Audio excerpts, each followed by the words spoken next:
Hi, everybody. I'm Lisa Toney, and this is the Anchored in Hope podcast. Thanks so much for joining us. And today, I'm so excited about our friend here. Her name's Christina Gallegos. Say hey, Christina. Hi. Well, and I'm happy to have her here, and I'm so excited to get into her story with you guys. But before we do that, I always ask our guests what their superpower would be if they had one. So, Christina, have you thought about it? What would your superpower be?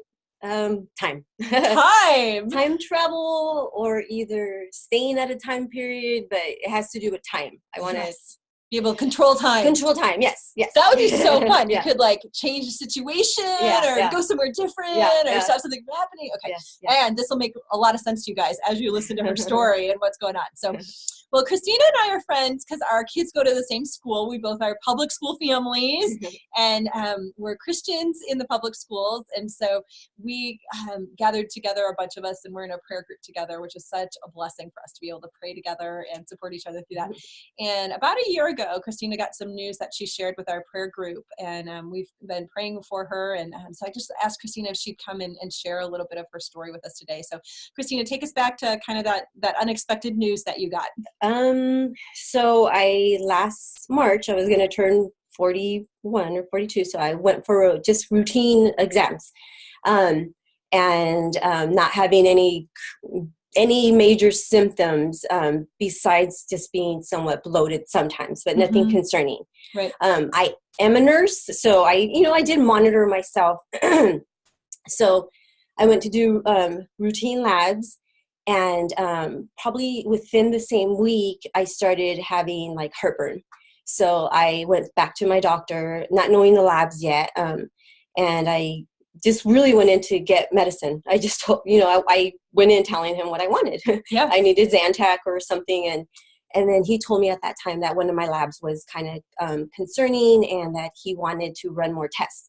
And he said that my hemoglobin was low, and then he was just concerned that I might have an ulcer due to the heartburn. And then he said that he also wanted to run another test because he wanted to run a stool test to make sure that there's nothing wrong either. So, and then the stool test came back positive.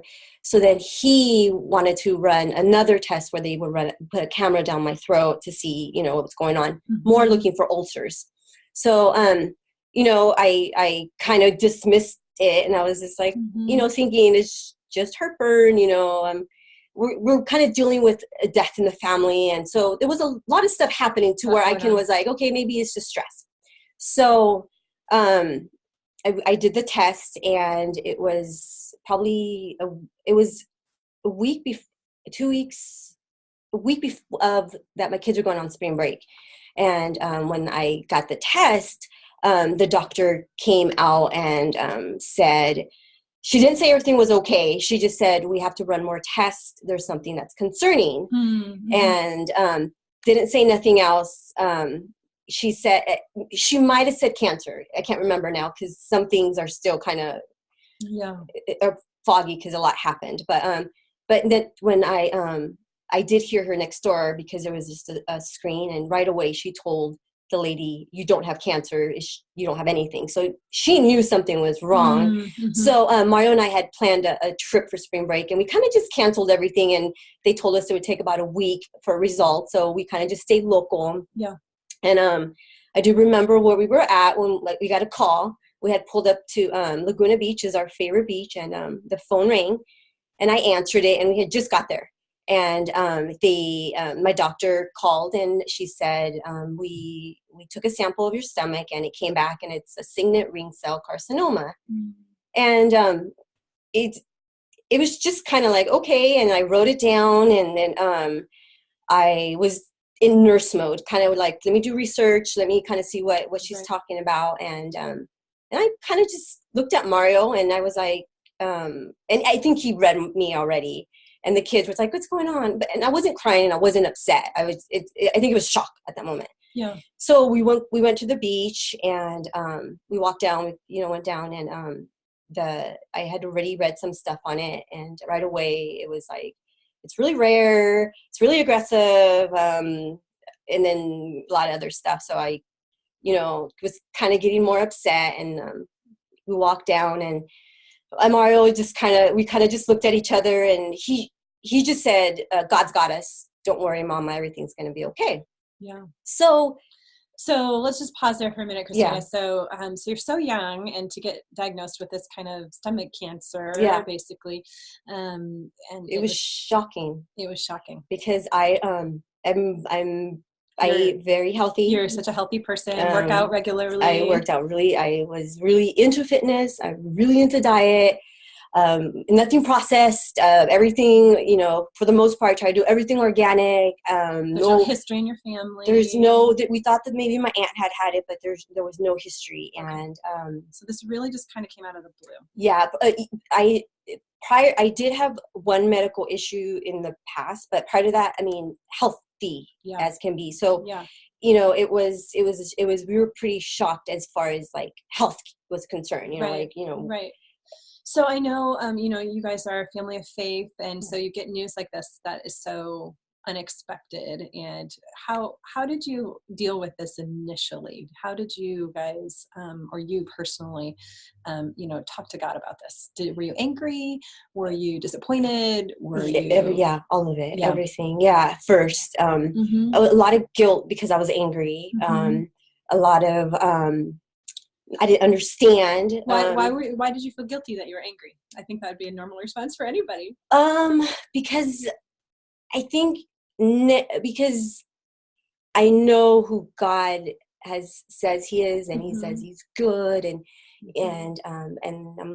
what was happening to me wasn't good. Yeah. So I felt guilty for being mad. Yeah, you say you're good, but this isn't good. And, you get into the mentality that I'm doing everything right. I've been going to church, and did you have the, why me syndrome? Or I did grow up Catholic. So a lot of how I was brought up was if you did something wrong, you got punished.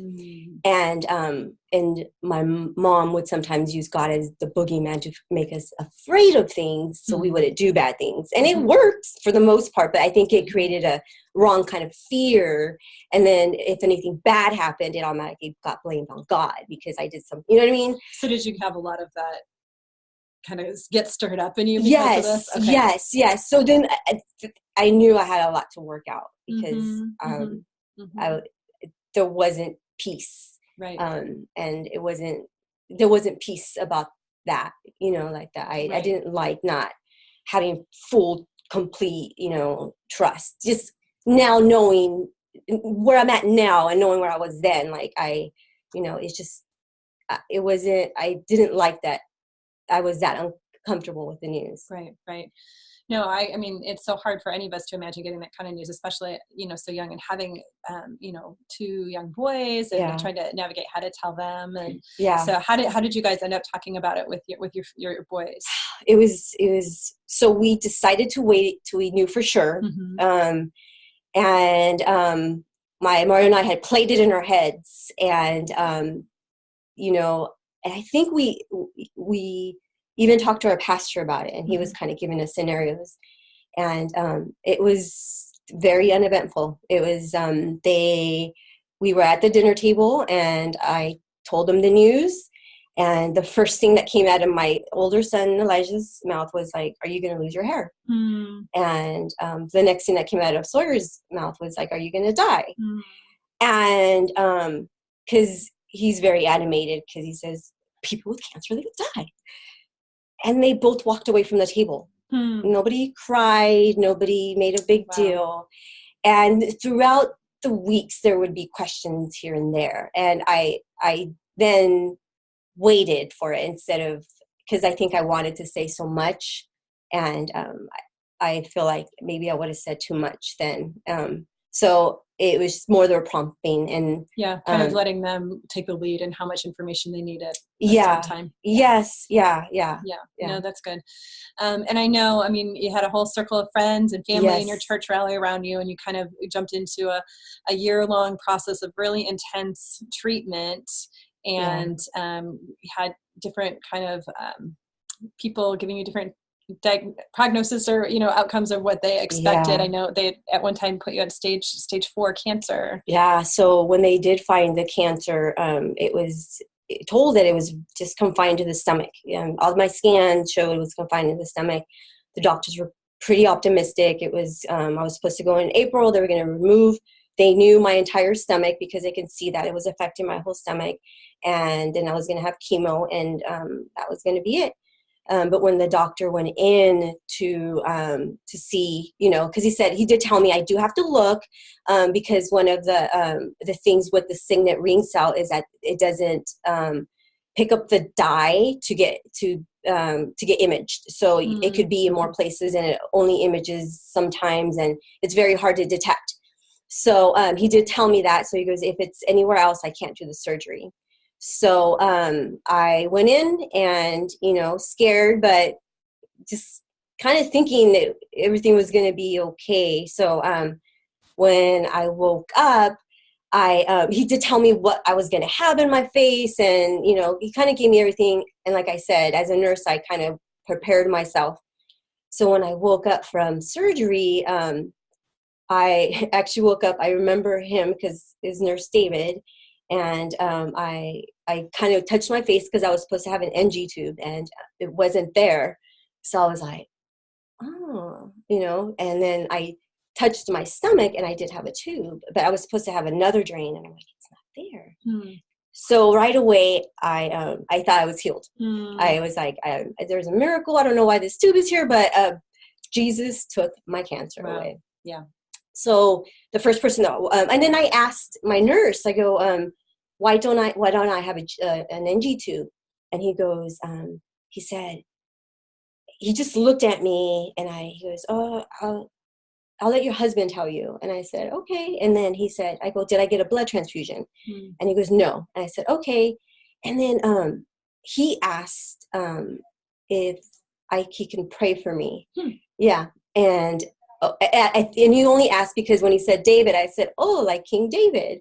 And then he said, oh, you're a believer. And I said, yeah. So there was, so he did pray for me, and it was very sweet. And I don't remember what he prayed now, because I think there's a PTSD now, but Mario did walk in, and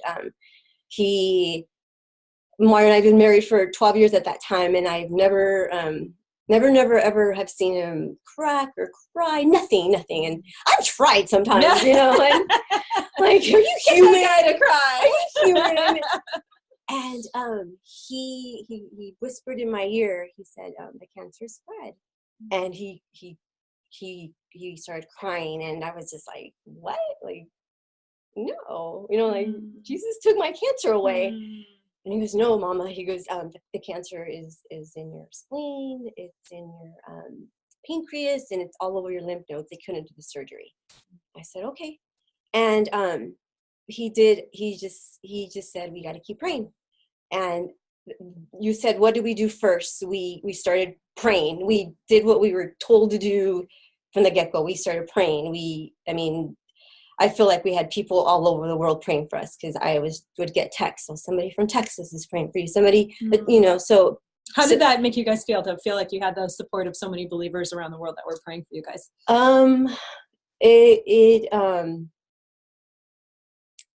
Did it give you hope, or? Yes. Okay. It's hard to put into words, because like, it wasn't something supernatural. I'm like, I got a charge of energy. Yeah. But I did feel stuff coming together, and I feel like it's probably people's different prayers, like the way people were praying, the needs every need was getting met that we had.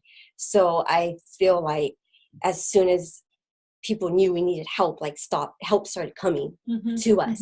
And that's how I feel like the prayer was helping, because it's been rough, but we've been fine. Everything's been fine, so you did lose your hair. Not completely.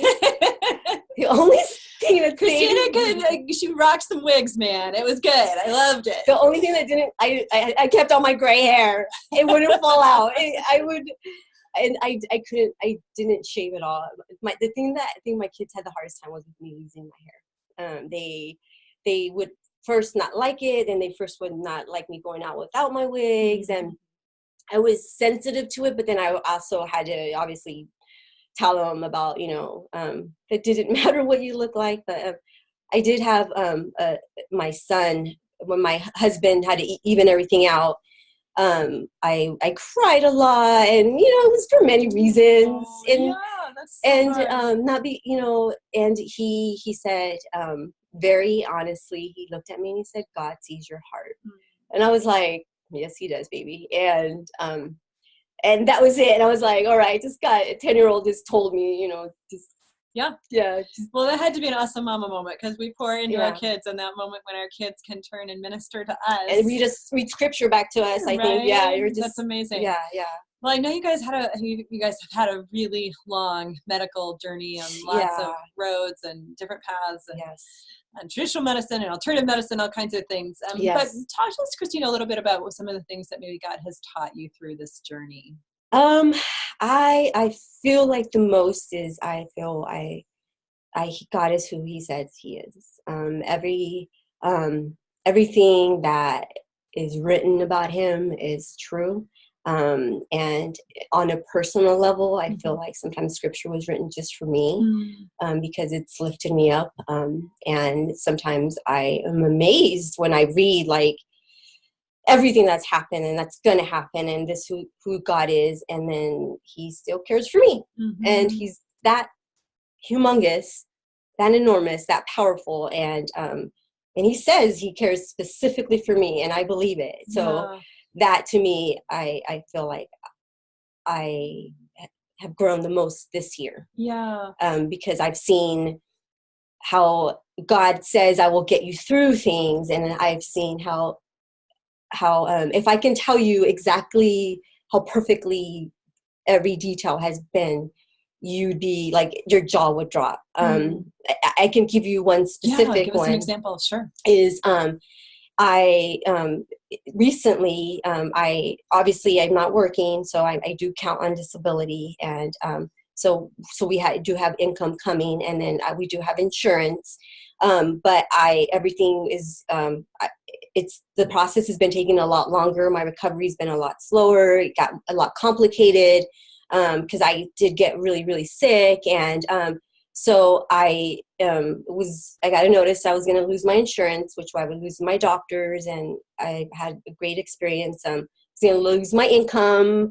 So Mario and I were kind of dealing with it. We were worried enough, to where we were looking at alternatives, but worried, but knowing that it's going to work out. We did have the peace that it's going to work out.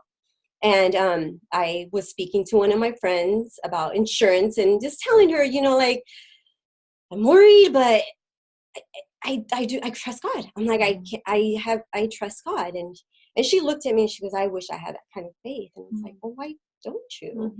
And then she told me, and I was telling her about the insurance, and I was telling her my insurance ends in April, and come July 1st, I'm gonna have to find another doctor and start the whole process again, and paperwork. I just started like, and she goes, Christina, she goes, she goes, Mario's insurance and your insurance picks up July 1st. So,